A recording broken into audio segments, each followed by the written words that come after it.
하나님 말씀은 요한복음 20장 15절 말씀을 보도록 하겠습니다.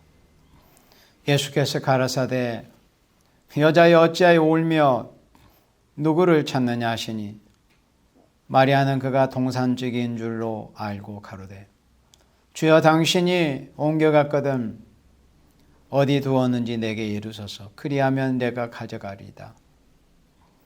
예수께서 마리아야 하시거늘 마리아가 돌이켜 히브리 말로 라보니요 하니 이는 선생님이라. 아멘. 오늘 말씀은 막달라 마리아에게 나타난 일이라는 제목의 말씀으로 말씀을 전하고자 합니다. 막달라 마리아에게 예수님께서 먼저 나타나신 그 의의가 무엇인가? 예수님께서 부활하신 주님께서 막달라 마리아에게 먼저 나타나신 그 큰 뜻이 있습니다.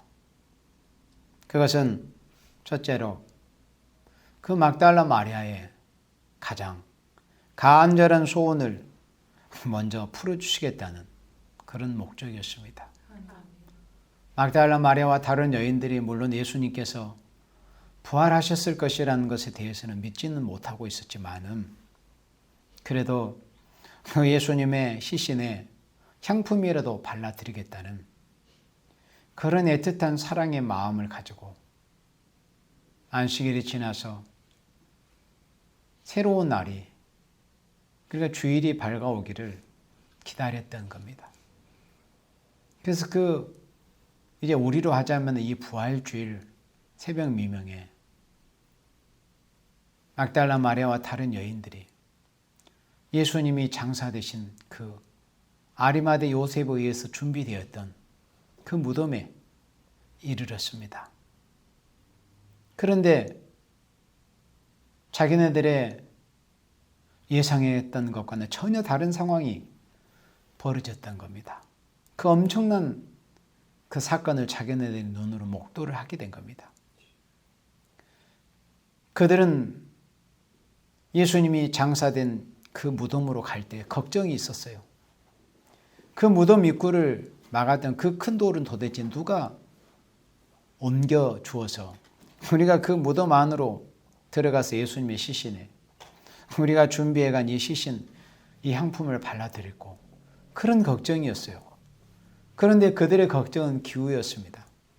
무덤 앞에 가보니까 이거 웬걸? 그 큰 돌덩이가 무덤 입구를 막아놨던 돌덩이가 이미 옮겨져 있는 거예요.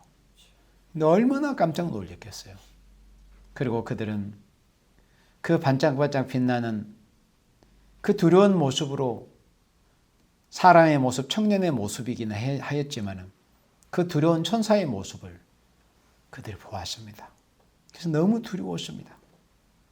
그들은 다 까무러칠 뻔했을 겁니다. 그래서 예수님의 시신이 이제 보이지를 않아서 한편으로는 그들이 걱정을 했습니다. 예수님의 시신이 도대체 어디로 갔단 말인가? 누가 예수님의 시신을 옮겼단 말인가? 그때 어떤 한 사람이 보였다는 거예요. 그래서 막달라 마리아는 예수님의 그 시신의 모습이 보이지 않으니까 예수님이 부활하셨다는 것에 대해서는 생각하지 못하고 예수님은 그 모습 그대로 보이셨지만 막달라 마리아의 모습에는 그가 동산직인 줄로 착각을 하고 있었습니다. 그런데 예수님께서 마리아야 이렇게 막달라 마리아의 이름을 불러주신 거예요.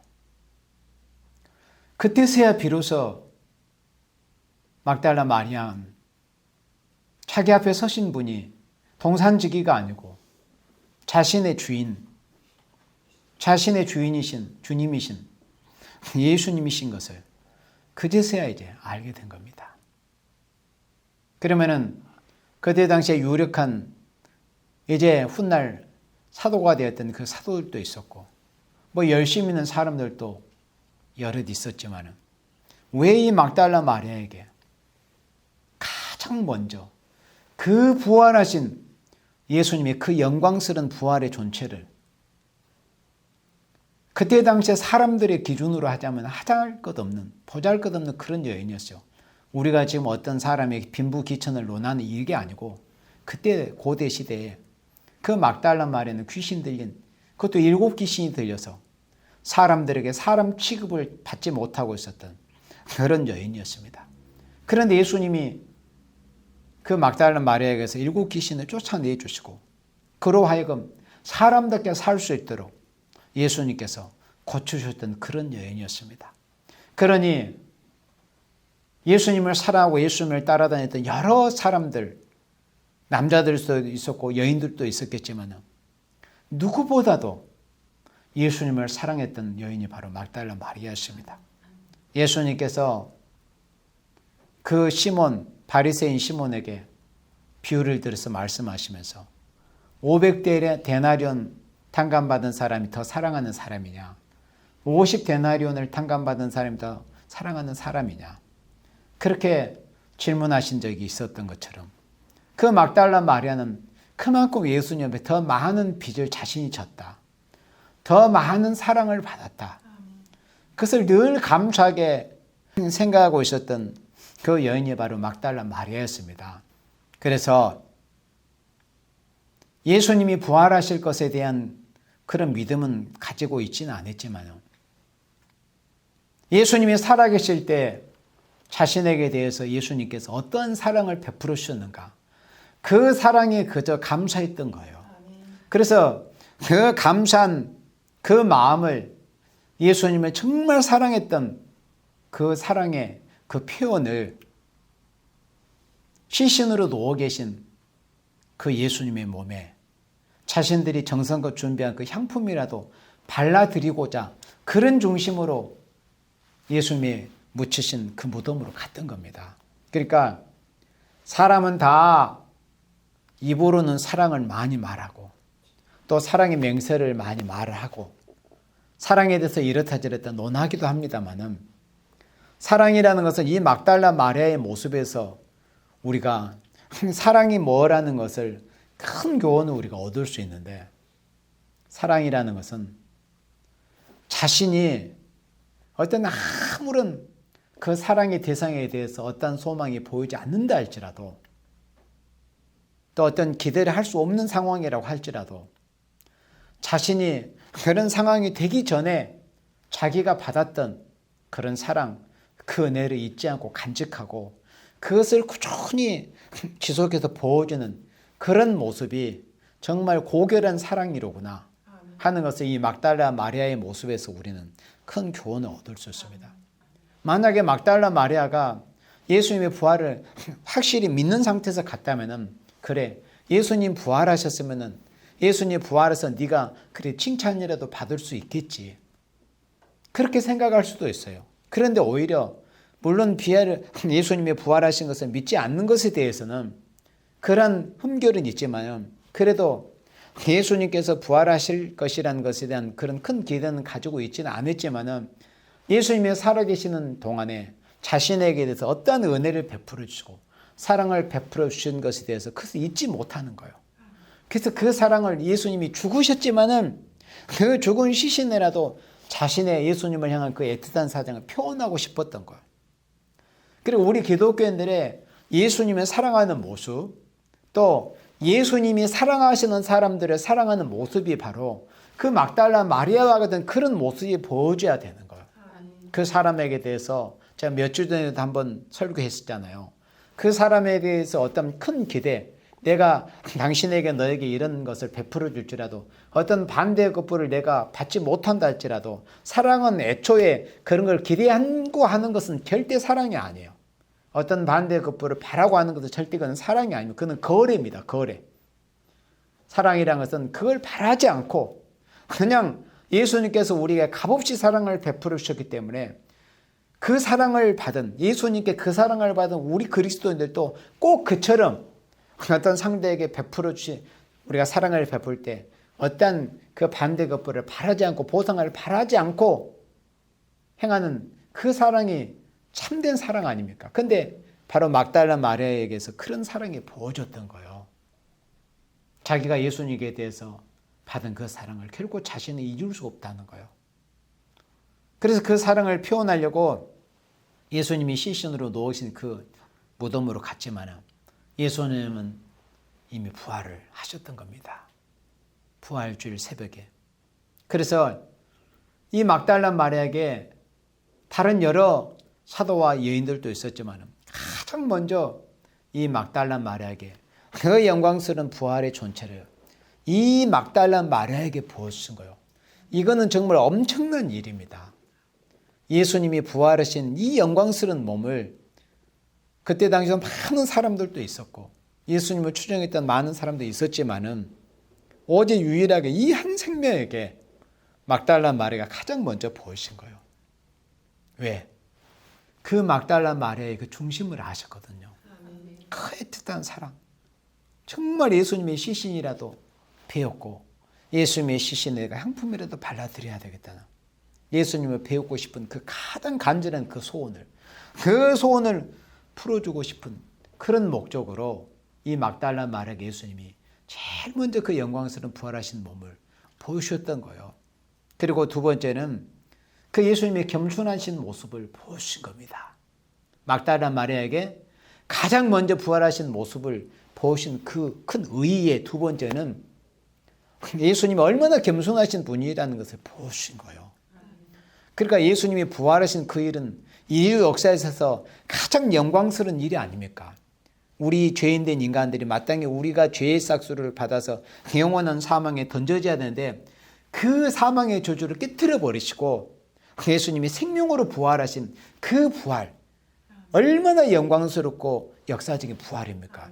그 부활의 모습을 사람들의 기준으로 그러니까 우리가 그리스도 안에서는 우리가 변부 기초는 없지만 그때 당시에 사람들이 통념이라는 게 뭐 여자하면 하찮게 여기고 또 일곱 귀신이 들어가서 뭐 요즘 한 표현을 하자면 어떤 노숙자로 사람 취급받지 못하고 그렇게 살고 있었던 그런 비천한 여인에게 예수님께서 그 영광스러운 몸을 보이셨다는 것은 그 예수님이 얼마나 겸손하신 분이라는 것을 보신 거예요.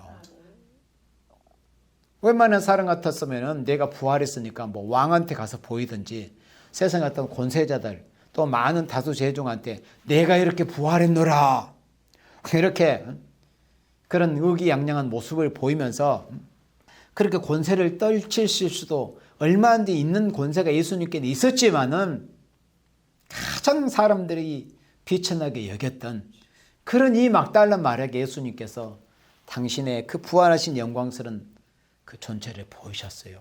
그것은 예수님이 그만큼 겸손하신 분이시라는 것을 보이신 그런 모습이었습니다. 그리고 세 번째는 이 부활의 기쁜 소식을 이제 훗날 사도의 그 사명을 해야 될 그 11명의 사도들 그리고 나중에 이제 한 명이 보골돼서 12명으로 채워진 그 사도들에게 가서 빨리 부활의 기쁜 소식을 전해 주어라. 그러니까 부활의 기쁜 소식을 전할 그 대표적인 사명은 사도들에게 분명히 있었어요. 그래서 예수님이 12사도를 세우신 겁니다. 법적으로. 그런데 실상은 부활의 기쁜 소식을 가장 공식적으로 먼저 전했던 그 사람이 누구냐면 막달라 마리아였어요. 그리고 이것도 얼마나 큰 의의가 있습니까?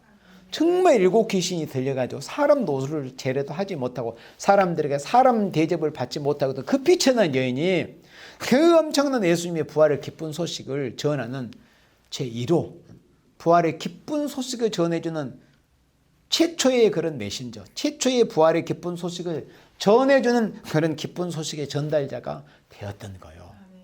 그러니 예수님이 얼마나 겸손하신 분이라는 것을 이렇게 보여주신 그런 일이었습니다. 그래서 예수님께서 다른 사람도 아니고 제일 먼저 막달라 마리아에게 당신의 부활하신 모습을 이렇게 보여주셨습니다. 그리고 이제 예수님께서 부활하셔서 이 막달라 마리아를 만나셔가지고 당신의 그 부활하신 모습을 보여주시면서 말씀을 하셨어요. 예수님께서 예수님이 막달라 마리아에게 나타나셔가지고 말씀하신 진리에는 이런 의의가 있다는 것을 또 우리가 알아야 돼요. 예수님께서 그 막달라 마리아를 만나서 예수님이 하신 말씀이 있어요. 먼저는 마리아야 이렇게 이름부터 부르셨어요. 자, 그러면 예수님께서 막달라 마리아에게 나타나서 말씀하신 진리. 그래, 이름을 부르신 것도 말씀하신 거 아니에요?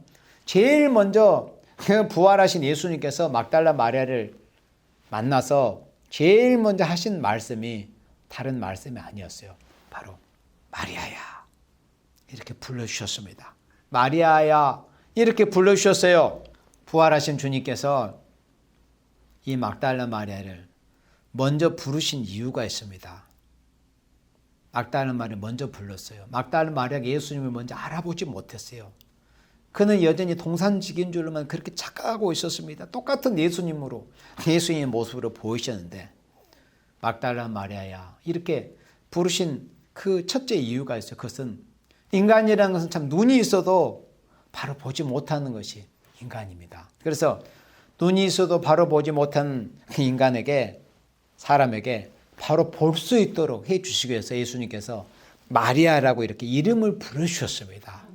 그리고 두 번째는 내가 너를 잊을 수 없다. 그러니까 막달라 마리아를 어떻게 잊을 수가 있겠어요? 물론 은혜를 베풀어 주신, 그러니까 시혜를 베풀어 주신 분은 예수님이시지만은 그 막달라 마리아 그 중심을 예수님은 알고 계시잖아요.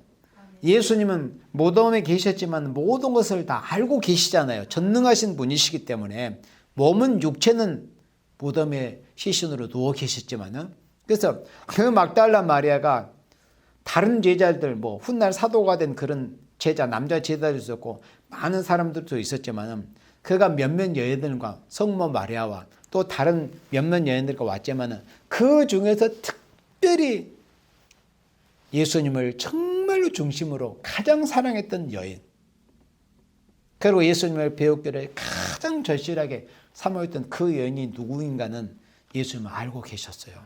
그가 바로 막달라 마리아였습니다. 그래서 내가 너를 잊을 수 없다. 그 막달라 마리아가 예수님을 어떻게 사랑하는지, 어떻게 사랑했는지, 어떻게 애틋한 마음을 가지고서 예수님의 그 시신의 향품에라도 발라드리겠다고는 그 중심, 그 예수님을 사랑하는 그 막달라 마리아, 그 마음. 그래서 예수님께서 막달라 마리아를 잊을 수 없다는 거예요. 그러니까 우리가 예수님께 대해서, 우리가 하나님께 대해서 뭔가 어떻게 내세울 것이라든가 무슨 이런 잘한 것이 있어가지고 뭐 예수님을 우리가 얼마나 기억할 만한 일이 우리 인생 자체에게 있겠어요. 많지는 않지만, 그렇지만은 하나님께서, 예수님께서 우리를 바라보시는 것이 있어요. 바로 우리의 그 중심. 그리고 우리가 여러 가지 열악한 환경에서 또 우리가 부족하지만은 우리가 다른 사람들과 비교해서 뭐 잘나고 똑똑한 것이 없다고 할지라도 사람들에게 설령 뭐 비소와 또 천대를 받는 그런 입장과 그런 환경이 있다 할지라도 그래도 이 막달라 마리아처럼 정말 중심으로 주님을 사랑하고 정말 중심으로 주님께 자기가 정성스럽게 뭐라도 해드리고 싶은 그런 마음, 그 마음을 결코 주님은 잊을 수 없다는 것을 우리는 알아야 됩니다. 우리는 주님이 잊을 수 없는 그런 종들이 되어야 돼요. 내가 너를 손바닥에 새겼고 너를 잊지 않겠다. 그러니까 주님이 잊을 수 없는 사람이 되어야 되는데 막달라 마리아는 바로 그런 사람이었습니다. 내가 너를 잊을 수 없다. 잊을 수 없는 사람이 되어야 돼요. 그래서 예수님께서 막달라 마리아에게 마리아야 이렇게 불러주신 겁니다. 그리고 세 번째는 이제는 네가 나를 믿으라는 거예요. 이름을 불러주시면서 이 막달라 마리아의 정신이 번쩍 들게 하신 거예요.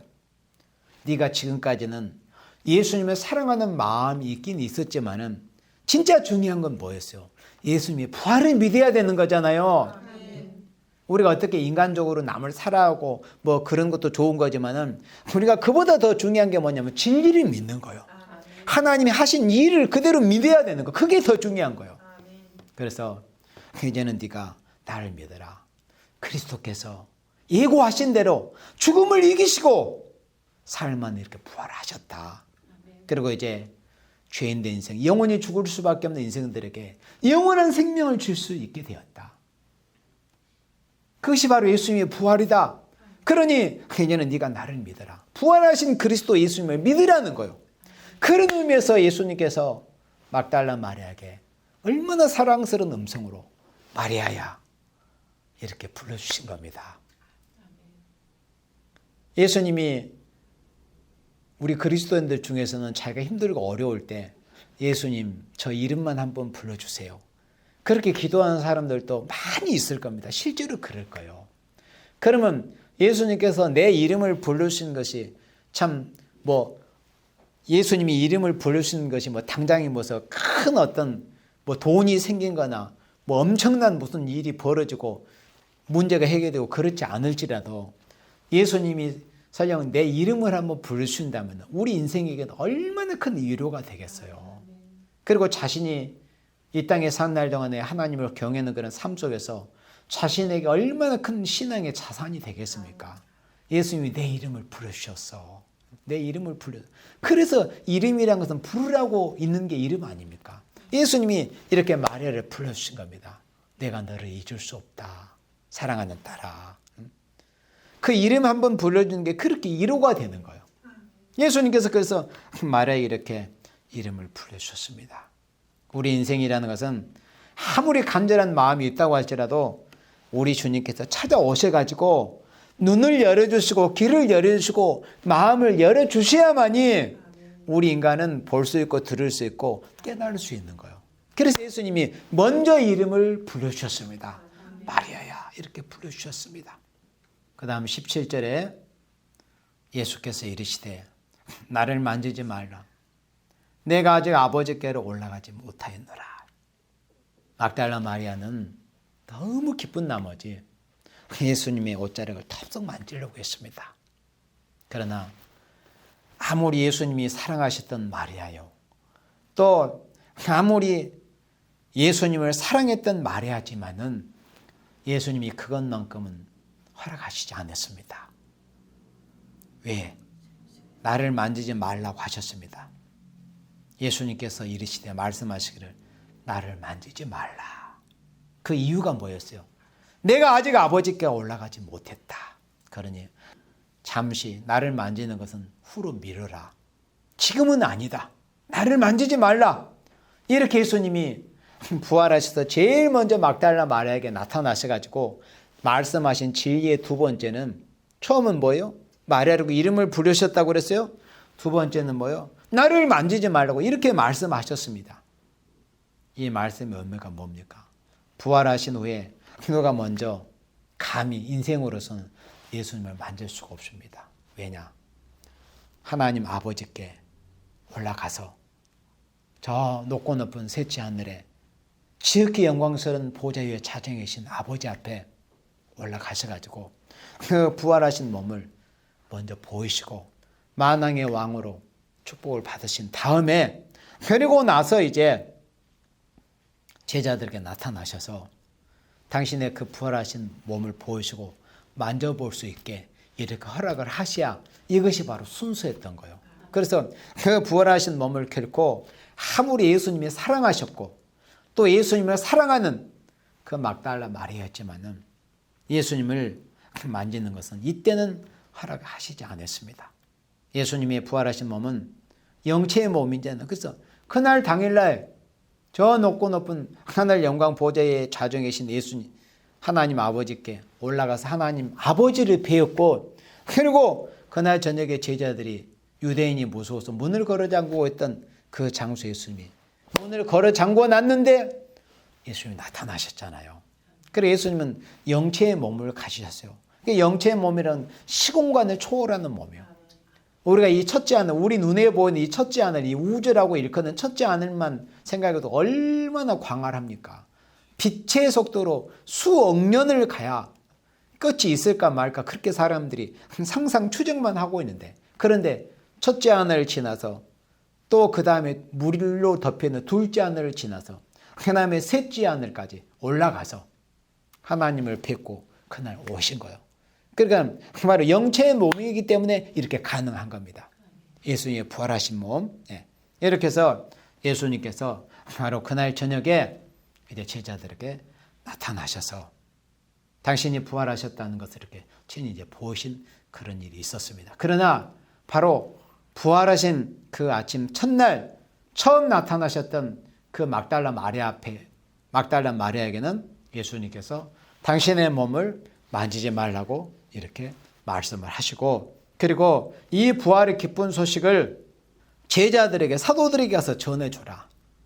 그리고 예수님의 부활하신 몸은 제일 먼저 누가 만져야 되느냐, 이것도 우리가 지휘적으로 알아야 돼요. 사도들에게 있었습니다. 왜 그러냐면은 사도들은 부활을 전 세계에 예루살렘과 온 유대와 사마리아 땅끝까지 이르러서 증거하는 사명에 있는 대표적인 종들이었어요. 12사도들은. 그래서 그 막달라 마리아가 예수님을 사랑하고 또 예수님을 사랑하시는 마리아였지만은 결코 부활을 증거할 대표적인 사명에 있는 그 사도들이 제일 먼저 만져봤어야 되기 때문에 예수님께서 막달라 마리아에게 예수님께서 그 만지신 것은 허락을 하시지 않았어요. 그러니까 사명이 그렇게 중요해요. 이 막달라 마리아에게 예수님이 부활하셨다는 그 소식을 이제 사도들이 듣고서 예수님이 부활하신 무덤에 먼저 입구까지 도착을 요한이 하긴 했었습니다. 그런데 예수님이 부활하신 그 부활의 장소 무덤 안으로는 들어가지를 않았어요.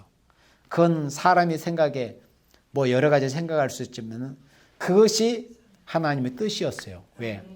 부활을 증거하는 사명은 베드로에게 그 대표성이 있었기 때문에 십자가 부활을 증거하는, 씨를 뿌리는 천국 복음을 증거하는 사명의 대표자인 시몬 베드로가 예수님이 부활하신 그 부활 장소에 먼저 들어가서 최초로 그걸 목격을, 사도 중에서는 그렇게 했어야 하기 때문에 바로 그런 겁니다. 그 다음으로 이제 요한이 들어갔었죠. 그러니까 그렇게 사명의 이름에서 사명의 차이점을 바로 알아야만이 다른 줄을 바로 잡을 수가 있는 겁니다. 그래서 마찬가지로 부활의 부활을 증거하는 이 대표적인 사도인 시몬 베드로가 예수님의 부활하신 그 누워 계시던 곳을 제일 먼저 들어가서 확인을 했던 것처럼 이 막달라 마리아도 역시 예수님의 그 옷자락을 만지려고 했대. 아직은 만지지 마라. 내가 아버지께 아직 올라가지 못했다. 하나님 아버지를 배우고 나서, 그리고 나서 그날 저녁에 사도들이 모인 곳에 가서 예수님의 부활하신 몸을 보이시고, 그리고 예수님이 이제 이렇게 여기 구운 생선이 없느냐 이렇게 하시면서 당신의 그 몸으로 부활하셨다는 것을 사도들에게 확인을 시켜 주셨습니다. 그리고 예수님께서 이제 세 번째로 이런 말씀을 하십니다. 다시 여기 17절 하반절에 너는 내 형제들에게 가서 이르되 내가 내 아버지 곧 너희 아버지, 이런 표현을 쓰시죠. 너는 내 형제들에게, 예수님이 사도들을 지칭해서 형제들이라고 그렇게 겸손하게 말씀하십니다. 그리고 내가 내 아버지, 그러니까 예수님은 당연히 성부 여호와 하나님이 당신의 아버지가 맞죠. 그런데 곧 너희 아버지, 그러니까 너희들, 예수님 자신의 아버지만이 아니라 이제 너희 아버지, 예수님의 십자가 부활을 믿고 함께 형제 자매된 하나님의 자녀된 사랑하시는 생명들에게도 바로 너희 아버지라고 이렇게 표현을 하셨습니다. 내 형제들이라고 이렇게 하시고, 그리고 내 하나님, 또 곧 너희 하나님께로 올라간다 하신데, 예수님이 이제 하나님 아버지께로 올라가신다는 거죠. 올라가서 하나님을 배우는다는 거. 그리고 18절에 막달라 마리아가 가서 제자들에게 내가 주를 보았다고, 또 주께서 자기에게 이렇게 말씀하시다. 어떻게? 마리아야 이름을 부르시고, 그리고 나를 만지지 말라. 그리고 세 번째는 너는 내 형제들에게 가서 내가 아버지께 올라간다고 이렇게 전해 주어라. 이 세 말씀을 하셨다는 것을 막달라 마리아가 예수님의 부활의 이 기쁜 소식을 최초로 훗날 사도들이 될 그런 사도들에게 가서 전해 주었습니다. 너는 내 형제들에게 전하라. 이렇게 예수님이 부활하신 후에 막달라 마리아가 처음 나타나셔서 이렇게 세 마디의 말씀을 하셨다 이겁니다. 자, 그러면 우리 주님께서 내 아버지, 곧 너희 아버지, 내 하나님, 곧 너희 하나님이라고 말씀하신 것은 다음과 같은 의의가 있어요. 그건 뭐냐면은 우리 예수님의 부활로 말미암아 중생을 받으면, 그러니까 죽었던 영이 살게 되면 예수님의 부활을 통해서 하나님은 우리를 예수님과 같은 사람, 예수님의 형제로 인정을 하시는 거예요. 하나님의 자녀, 양자로. 예수님의 부활을 믿게 되면. 그래서 예수님께서 내 아버지, 또 내 형제, 내 아버지, 너희 아버지, 이렇게 예수님이 말씀하신 것입니다. 예수님의 부활의 생명을 받아서, 우리가 예수님의 부활의 생명을 받아서 우리가 죽었던 영이 다시 살았으니 걔는 예수님의 생명을 받은 거예요. 예수님의 부활의 생명을 받아서 우리가 이제 살게 되었습니다. 그러니까 이제 예수님이 형제가 되고, 하나님 아버지는 예수님의 아버지신데 우리의 아버지도 되신 거예요. 즉 예수님의 하나님이 우리의 하나님이에요. 또 예수님의 아버지가 우리의 아버지가 된 겁니다. 예수님의 부활을 통해서 우리가 영원한 생명을 받았기 때문에, 예수님이 형제가 되었기 때문에, 중생받은 사람은 예수님의 의의 열매, 부활의 열매이기 때문에 얼마든지 우리가 하나님을 이제는 아버지라고 부를 수 있게 된 겁니다. 그러니까 우리가 기도할 때 아버지 그렇게 부를 수 있는 그런 자격을 이제 부여받게 된 겁니다. 예수님의 부활을 통해서. 그래서 예수님의 부활로 중생받은 사람은 하나님의 아들의 생명을 받았으므로 얼마든지 아들의 영이신 성령을 받을 수 있게 된 겁니다.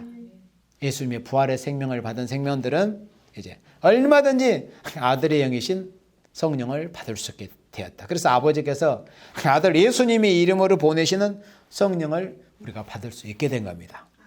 그래서 예수님과 우리 사이에 이제는 한 생명, 한 일체적인 그런 관계를 가지게 된 겁니다. 그래서 부활하신 주님께서 7마귀가 들렸던, 7마귀가 접혔던 막달라 마리아에게 먼저 나타나신 것은, 우리 예수님께서는 바로 이러한 사람들에게 멸시받고 천대받고 비천이 여겨지는 이런 사람들에게 생명을 주는 부활이라는 것을 뜻한 겁니다.